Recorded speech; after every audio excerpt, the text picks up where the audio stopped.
I say to the whole world, Bharat দক্ষিণ এশিয়ার অর্থনৈতিক ও কৌশলগতভাবে অন্যতম প্রভাবশালী দেশ। তবে সাম্প্রতিক ঘটনা প্রবাহে যেন নিজেদের গড়া জালেই আটকে পড়ছে মোদির সরকার।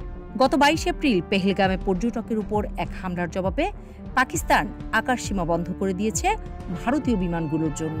মাত্র এক বছরে এয়ার ইন্ডিয়ার জন্য বাড়তি $600 মিলিয়ন লোকসান।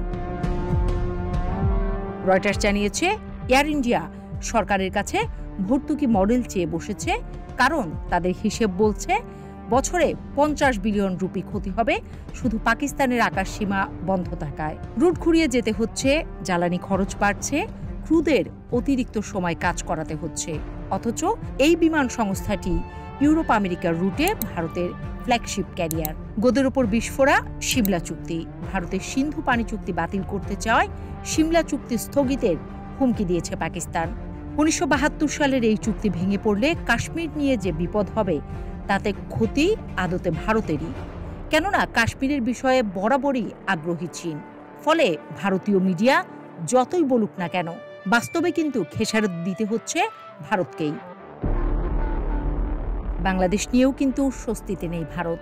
কয়েক মাস ধরে ভারতের সঙ্গে বাংলাদেশের সম্পর্ক যেন উত্তপ্ত প্যানে ফুটতে থাকা দুধ, একটু এদিক সেদিক হলেই উতলে পড়ে। ভারত হঠাৎ করেই বাংলাদেশকে দেয়া ট্রান্সশিপমেন্ট সুবিধা স্থগিত করে, যদিও তাদের জোর দাবি বন্দরে চাপ বেশি।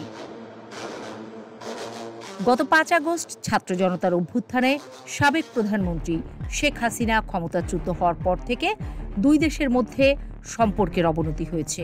বর্তমানে ভারতে নির্বাসিত রয়েছেন তিনি। আর আওয়ামী লীগ সরকারের বিরুদ্ধে ভারতকে সুবিধা দেওয়ার অভিযোগ ছিল আগাগোড়াই। ডক্টর ইউনূসের নেতৃত্বে বাংলাদেশ সরকার তাহলে কি এখন চীনের দিকে ঝুঁকে পড়ছে? বিবিসি জানিয়েছে, সম্প্রতি বাংলাদেশের নতুন অন্তর্বর্তী সরকার প্রধান ডক্টর মোহাম্মদ ইউনূস চীনে গিয়ে মন্তব্য করে বসেন, ভারতের উত্তর পূর্বাঞ্চল নাকি চীনের অর্থনৈতিক সম্প্রসারণের অংশ হতে পারে, কেননা বাংলাদেশ সেই অঞ্চলের সমুদ্রীয় অভিভাবক।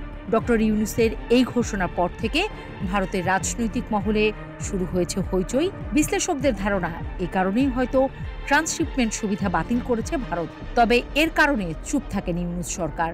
ট্রান্সশিপমেন্ট বাতিলের ঘোষণার পরে স্থলপথে ভারতীয় সুতা আমদানি বন্ধ করে দেয় বাংলাদেশ।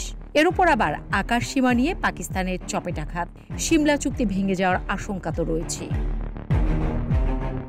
এদিকে ভারতের সাবেক সেনা কর্মকর্তা কিছুদিন আগে আনন্দবাজারে বর্তমান পাকিস্তানের সঙ্গে যে অবস্থা চলছে তার জন্য চীনকে দায়ী করে জানান, সিমলা চুক্তি ভেঙে ফেলার জন্যই দুই দেশের ভেতরে বিরোধ উস্কে দিচ্ছে চীন।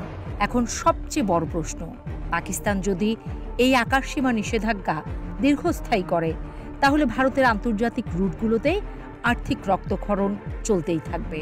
বিশেষজ্ঞদের মতে, যদি চীন ও পাকিস্তান একসাথে ভারতের উত্তর পূর্বাঞ্চলীয় প্রবেশপথ শিলিগুড়ি করিডোর নিয়ন্ত্রণে নেয়, তাহলে পুরো অঞ্চল কৌশলগতভাবে বিচ্ছিন্ন হয়ে পড়বে।